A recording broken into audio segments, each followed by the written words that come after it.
Yo, what is going on, guys? It's your boy NTG back here with another video today. And today I'm going over the top 10 cards we saw in Madden 23 Ultimate Team for their time. This includes stuff like the AP costs on them, just overall how they played, where they were at the state in the game.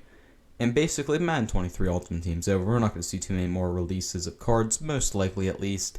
You know, golden tickets, everything at this point is going to kind of feel the same and just different names on players. Maybe there'll be a guy like Harold Carmichael, wide receiver, or something like that, who comes out and it's just a little bit glitchier, but we're going to assume it's not going to happen. And I've got 10 guys throughout the year that were incredible whenever they came out. In my opinion, were some of the best cards in the game. If you guys enjoyed the video, like, subscribe, comment down below, turn on post notifications, and without further ado, let's take a look at them. So I'm going to go just like overall lowest to highest, not necessarily whenever they came out. But this should be no surprise. The first card we're going to talk about, and he does not look to be on the auction block. It's Donald Parham.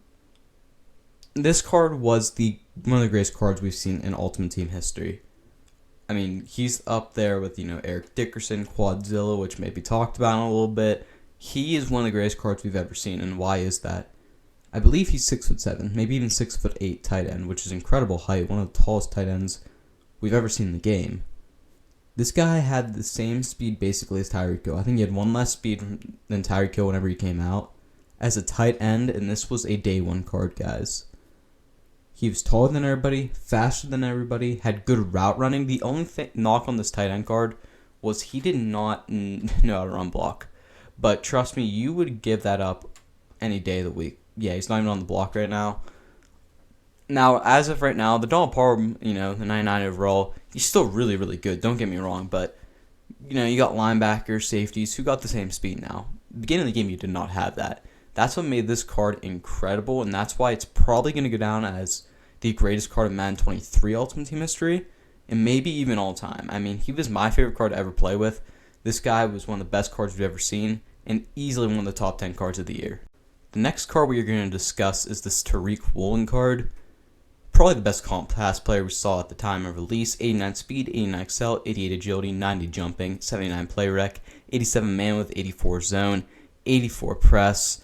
Not to mention 6'4", 210 cornerback, guys. He's a corner, a super tall corner who had the fastest speed in the game. Maybe at the time there might have been a 90 speed wide receiver in the game, but I don't even remember, to be honest with you. Regardless, he was basically the fastest corner in the game by far, and he was long, lengthy, good coverages, everything. You could run this card to this day and probably playing him in a zone get away with it, I think. Not that I would recommend it, but you could. I'd use his 93 overall if you're on a budget, but nonetheless, this TARIQ WOOLEN card was one of the greatest comp pass players we've ever seen, and in my opinion, probably the best. His AP situation wasn't incredible, but you could just run this guy out there and he would still play amazing. Incredible comp pass player. One of the few comp passes I actually grinded this year just to get this card. TARIQ WOOLEN, incredible card.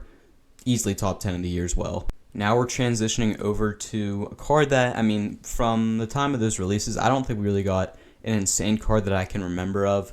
There was definitely good cards, but there's a ton on this list higher up, which you guys will see. But this JAYLEN WADDLE card, whenever he came out, was absolutely insane.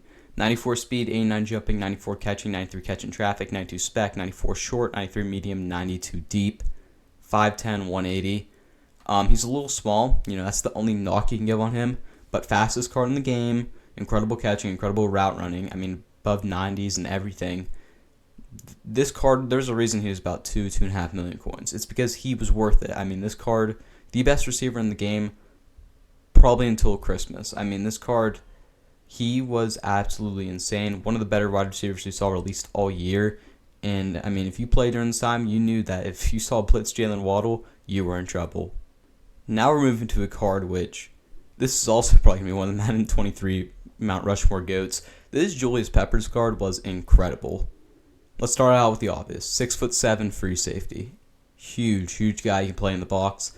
94 speed, 95 excel, 93 tackle, 87 play rec, 94 pursuit, 91 man, 96 zone, 94 hit power. A 96 zone with 94 speed, 6'7", basically middle linebacker. Everybody ran him at middle linebacker. You can even run him over top if you really wanted to. With insane hit power. This card released the week before Christmas. what a card this was. I mean, you could argue this is still a useful card to this day, 100%. I could see his card on the field and still get scared, and he has a golden ticket for a reason. It's because everybody loved this card. He wasn't super hard to obtain too. This card was very well reasonably priced at around 700-800K, which is still a lot of coins, don't get me wrong. And then he dropped like 500 whenever President's Day came out and stuff like that. I mean, he was well within the budget for a lot of people, and I mean, you weren't going to find a better free safety. Incredible card, Julius Peppers, and you can even run the Zero Chill theme team with him. Man, really, really good card. Now we're going to stay with the Christmas Day players, or I guess the Christmas promo players, I should say. We're going to go to Harold Carmichael. I ran this card for a long time, probably until March. He was a starting corner for me. That's 3 months. That's a long lifespan for a card in this game. 94 speed, 91 excel, 93 agility, 96 jumping, 88 play rec, 94 man, 96 zone, 95 press, 6'8" corner. What else did I need to say? 6'8" corner with that type of speed on Christmas Day. Like, you can't beat that. Zero Chill theme team too if you ran it. Incredible card. Not to mention, this card was a rental card. That's so crazy to see me. It was a rental card, guys. If you guys don't know what the rental card means, it's essentially a free card. That's what this card was. A free card, basically. That you can get on Christmas Day for 350,000 coins. And then you can quick sell for 350,000 coins when we're done using him. Wow, this card is probably the greatest corner this year. You could argue TARIQ might have been a little better whenever he came out, but Harold Carmichael locked down on the entire side of the field. He got better AP situation. Just an incredible card. Harold Carmichael, easily a top 10 card this year as well. Now we're going to go to a card which I don't anticipate being on the block maybe. Maybe he will, maybe he won't. Yes, he is right here. 96 John Elway. Yeah, any Team Diamond Master is going to be on here usually, typically. I mean, 80 speed, 95 throw, 93 short, 96 medium, 94 deep, 97 under pressure, 91 throw on the run with 95 play action, 6'3", 215. Yeah, I mean, this card only came out like in end of September, early October. You know, when the best cards were, 91, 92 overalls. Yeah, I think he'd be a pretty good card. Yeah, not to mention every single team cam too. If you run a theme team, you can make them any better. I like whenever they release these, especially a guy like a quarterback, which is going to be a very, very, sought after position.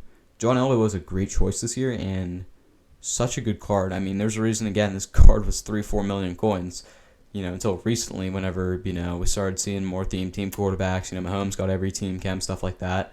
Yeah, Elway was the best card in the game for 4-5 months, probably. You can make an argument even longer. Yeah, this card was a really good card. Easily top 10 in the year. Again, any team masters typically going to be on here because they're usually 4 to 5 overalls higher than the top card.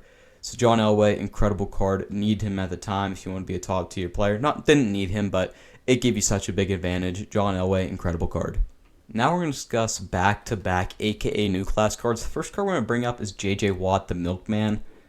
91 speed, 89 excel, 96 strength, 94 tackling, 93 play rec, 97 block, 97 power, 95 finesse, 6'5", 288. These cards, the one thing that makes them huge is their starting, X Factor ability. Unstoppable Force is incredible. And the fact that J.J. Watt got this basically the entire game was incredible. 91 speed, this card came out early February, so this is still one of the fastest cards whenever it came out. He was almost a must-have card on the defensive line. I actually didn't run him for a while until I realized how big that AP was for that X Factor. And incredible pass and block shedding. Like, this card's unfair, guys. Look at this card. This card came out early February. Unfair, incredible card, J.J. Watt, top 10 of the year. And I'm just going to keep talking because we're going to talk about the next card, which is another AKA new class card. And you can make the argument this is one of the best cards of all time. Quadzilla. Hopefully he's on the block. He is on the block. Still going for above 1 training value, which that shows how valuable he was and still is. 95 speed, 92 excel, 93 agility, 92 carrying, 72 catching, 94 change of direction, 98 trucking with 96 break tackle. He could juke solid too. Let's see if I can find it. Juke and spin were both 88s. Very, very playable. not incredible, playable, but his speed was high and his trucking was 98, and he got an X Factor, which you had to tackle him 2 times behind the line of scrimmage before he took the X Factor off for only 5 plays. This card, you could argue, is better than Eric Dickerson. I don't think I still think ED was the better card, but the X Factor maybe is debatable because this thing recharged, which is a big deal. I don't know what to say. AJ Dillon, the quad father, what a card, and easily top 3 of the year. I'd give him number 2 behind Donald Parham, but just an incredible card. And now we got 299 quarterbacks to talk about. The first card we are going to discuss, if we can track him down, is Career Tribute Tom Brady. 2 to 2.5 million coin card, guys. Tom Brady with 91 speed. Like, what? 91 speed? 91 speed, 97 throw power, 99 short, 98 medium, 98 deep, 98 throw under pressure, 97 throw on the run, and 98 play action, 6'4", 255. The only knock is that he doesn't have 95 plus speed. In my opinion, not that big of a deal, especially for the time. I mean, he's one of the better quarterbacks we've ever seen in Ultimate Team for their time being released. This Tom Brady card, this was the card that knocked Elway out of the top quarterback, in my opinion. So Tom Brady, built-in gunslinger as well. Very fitting to give him this career tribute card. I mean, he's well deserving. And maybe the best quarterback card of the year. I'd argue Elway, but this card was incredible when it came out. And the only problem with it is it only lasted a couple weeks because then we saw 99 Patrick Mahomes come in the game. But the final card we're going to talk about is also, again, a 99 overall quarterback. And it's Aaron Rodgers. 2.0 AP buckets was incredible. It still is incredible. Speed's a little low at 87, but besides that, 99 throw power, 97 short accuracy, 99 medium, 97 deep with 99 throw under pressure, 99 on the run, and 96 play action. 6'2", 225. Man, this card's incredible. The Jets' new quarterback. Fun, super fun card to get draft day. Good LTD chase, million coins. Well worth it. One of the best quarterbacks of the year as well. I was going to say something else. Oh, his release also. Probably the best release in Madden. So, that only helps the card. But nonetheless, we saw incredible cards this year. Let me know what your favorite card was of the year. In my opinion, personally, my favorite card is going to go to Donald Parham. I think he was probably the best card of the year.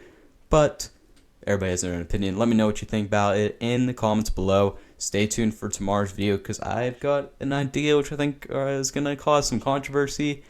But a lot of people I think are going to agree with. So make sure you're staying subscribed and putting on post notifications so you do not miss that. And I'm NTG. Peace out.